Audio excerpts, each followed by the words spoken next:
नमस्कार दोस्तों, मैं हूं आपका दोस्त, आपका होस्ट। एक बार फिर से आपको खास मुलाकात कार्यक्रम में एक ऐसी शख्सियत से मिलाने जा रहा हूं जो कि अपने क्षेत्र में बेबाकी से काम करने वाले हैं।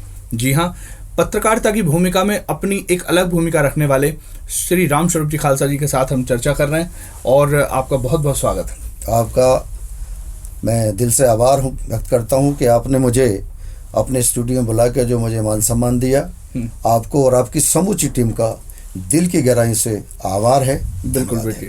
देखिए, क्योंकि मैं आपको बता दूं दादा के बारे में, क्योंकि जैसा आपका स्वभाव है, जितने आप मिलनसार हैं, यकीनन जो भी आपसे मिलता है वो आपका बन जाता है। अभी तक जैसा मैं आपके साथ देखता हुआ आया हूँ और लोगों के साथ जैसा आपका इंटरनल कनेक्शन है, मुझे क्या किसी को भी ऐसी उम्मीद नहीं थी कि आप विधानसभा क्षेत्र की तैयारी करेंगे। तो ऐसी क्या आवश्यकता लग गई कि पत्रकारिता के साथ आप इसमें आ गए? देखिए, इसके लिए तो मैं सबसे पहले गुरु दशमेश पितादा शुक्राना करता हूँ जी, क्योंकि दुनिया को चलाने वाली एक ही शक्ति है। मैं तो एक निवाड़ा सा सिख हूँ। जो भी हुआ, जैसे भी हुआ, या जो भी चमत्कार इसे हम कहें, ये उस परमपिता गुरु गोविंद सिंह जी महाराज की कृपा है।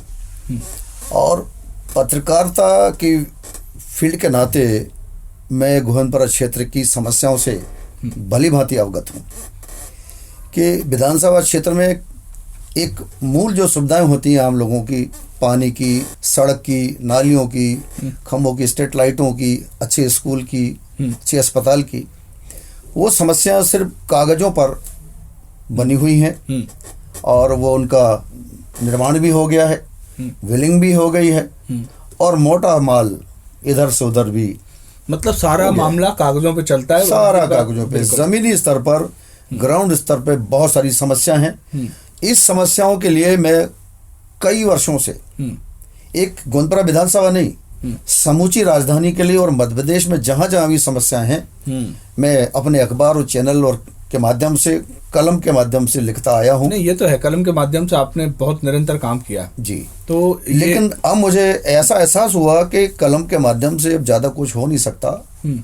अब हमें सड़क पर उतरना होगा, धरनों की भी आवश्यकता होगी, जुलूस की भी, आंदोलनों की आवश्यकता होगी। अच्छा, ऐसा नहीं लग रहा है कि हमारे देश में जैसे जो स्थिति पहले मतलब स्वतंत्रता के समय पे रही थी, वापस ऐसी स्थितियां बनती जा रही? बिल्कुल वही, मतलब एक तरफ हम स्वतंत्र हैं, हम कहने को स्वतंत्र हैं, लेकिन जो आज की सरकारों में जो उनकी नीतियां हैं, जो उनके काम करने के तरीके हैं, वो बिल्कुल अंग्रेजों और मुगलों से मिलते जुलते हैं। हाँ, मतलब अपन ये कहें कि गोरी चमड़ी वालों के बाद कादी चमड़ी वालों ने देश को भेज दिया। जी जी जी जी जी। चलिए, खैर ये तो खैर देखिए, सिख पंथ का अपना एक रोल रहा है। उन्होंने हमेशा जहाँ भी बीड़ा उठाया है, ये देश इस बात का गवाह है, चाहे वो देश की आज़ादी की लड़ाई रही हो या देश के स्वाभिमान की लड़ाई रही हो, उन्होंने अपने पूत वार दिए, पूरी समाज की रक्षा के लिए अपनी पूरी जिंदगी लगा दी।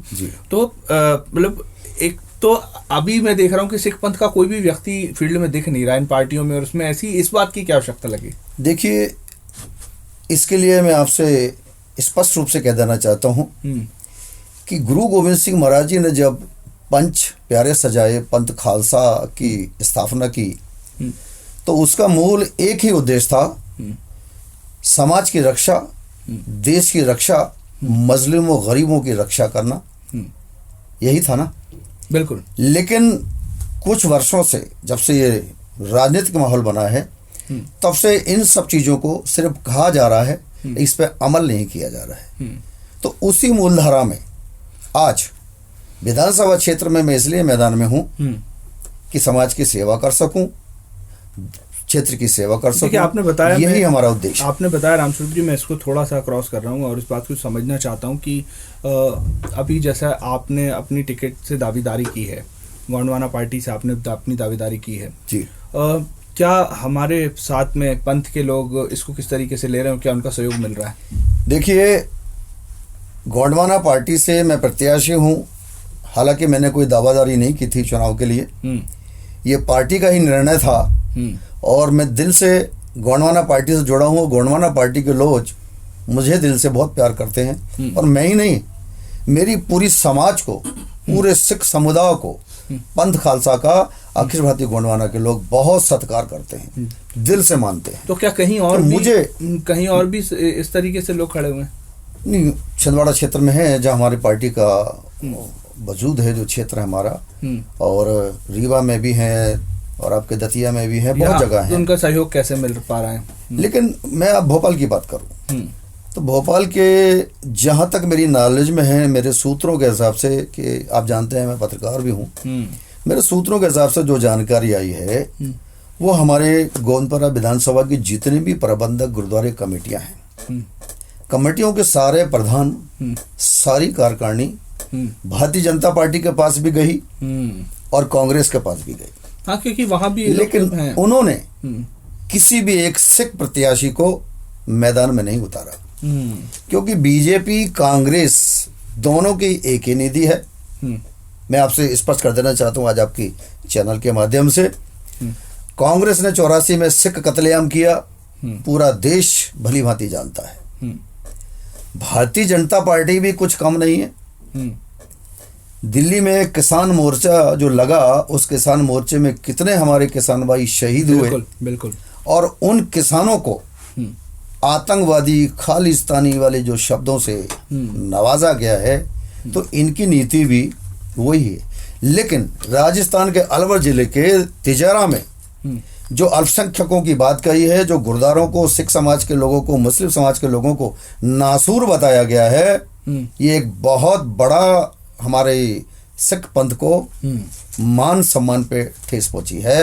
और आज इससे स्पष्ट हो गया, उत्तर प्रदेश के मुख्यमंत्री श्री योगी आदित्यनाथ जी की सभा में वो तालियां भी बजा रहे थे इस शब्द पर, तो इससे स्पष्ट हो गया कि भारतीय जनता पार्टी सिखों की हमदर्द बनती है।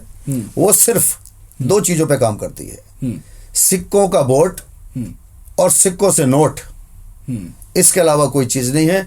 अगर वो वाकई सिख धर्म के लोगों के शुभचिंतक होते तो आज भारतीय जनता पार्टी, कांग्रेस पार्टी से भी कई गोंदपरा में सिख प्रतिनिधि, सिख प्रत्याशी उतरे होते। ये तो मैं गोंडवाना पार्टी के अपने एक एक कार्यकर्ताओं का दिल से आभार देता हूं कि उन्होंने मुझे आपसी सहमति बना के, मुझे पता भी नहीं था, आपसी सहमति बना के और मुझे टिकट दे दिया। और गोविंद की समाज की सेवा, समूची समाज, एक मैं सिख धर्म की बात नहीं कर रहा हूँ, जितने भी समाज हैं, मानवता हमारे लिए सबसे ऊपर है। यही हमारे गुरु साहब ने सिखाया है और यही हमारे गुरु ग्रंथ साहब जी हमें ये शिक्षा देते हैं। तो मैं मानवता की सेवा के लिए आज गोंदपरा मैदान में हूँ। अच्छा, तो ये तो बात साफ है कि आज आपके लोगों का आपके साथ सहयोग है, और जो विकास की जो बातें करते हैं, विकास की जो इतने बड़े बड़े वादे हैं, और उनकी तरफ से तो शायद समूचे देश का विकास उन्हें नहीं कर लिया, दुनिया को इतना स्ट्रांग बना दिया है कि शायद हमको ऐसा लग रहा है कि उससे अच्छा कुछ नहीं है। ऐसा कागजों में दिखाया जाता है, प्रत्यक्ष रूप से ऐसा कितना है वो तो पब्लिक जानती है। तो इस विषय पे आप क्या कहना चाहते हैं? इसमें आपकी पूरी बात में सत्यता है और कागज पे है, और उसी योजनाओं का बिल्कुल परफेक्ट 101% जमीनी स्तर पे योजनाओं पे काम हो, इसके लिए मैं साथ हूं। और मुझे पूरा विश्वास है, मैं दावे से कह सकता हूं कि मेरा पंथ खालसा, गुरु खालसा, गुरु की संगत, आज गुरु का खालसा मैदान में है और गुरु की संगत समूची पूरे बल और जोर और जलाल से वो आने वाली 17 तारीख को एयर कंडीशन के निशान पे ही, 15 नंबर के निशान पे ही ठप्पा मारेगी। क्योंकि हर तरफ आप भली बात ही जानते हैं कि एरियावाद, जातवाद, क्षेत्रवाद, धर्मवाद की राजनीति शुरू हो गई, चरम पर होगी। बिल्कुल। तो ये मेरे गुरु की सिख संगत को, मेरे परिवार को, मेरी समाज को, मेरे धर्म के लोगों को अच्छे से पता है। वो मुझे नहीं देख रहे, वो मुझे देख के मतदान बिल्कुल नहीं करेंगे। वो गुरु दशमेश का जो ये रूप है, ये गुरु दशमेश ने जो दस्तार बख्शी है, इस दस्तार को किसी के सामने वो लज्जित ना हो, पराजित ना हो, झुके ना, डरे ना, इसके लिए वो मुझे भारी से भारी मतों से ठप्पा लगाकर एयर कंडीशन पे विजयी बनाएंगे। और मैं समूची पंथ खालसा की जो गुरुद्वारों के गेट के बाहर की समस्याएं हैं, उन समस्याओं को लेकर निरंतर विधानसभा में आवाज पहुंचाता रहूंगा। यही मेरा मेन उद्देश्य है। बहुत बढ़िया। तो इसी के साथ हम लोग दोस्तों मिलेंगे अगले एपिसोड में, और अगली जो चर्चा का सिलसिला है कंटिन्यू रहेगा, हम अभी और भी बातें इसमें करेंगे। आइए चलते हैं आगे की तरफ। धन्यवाद।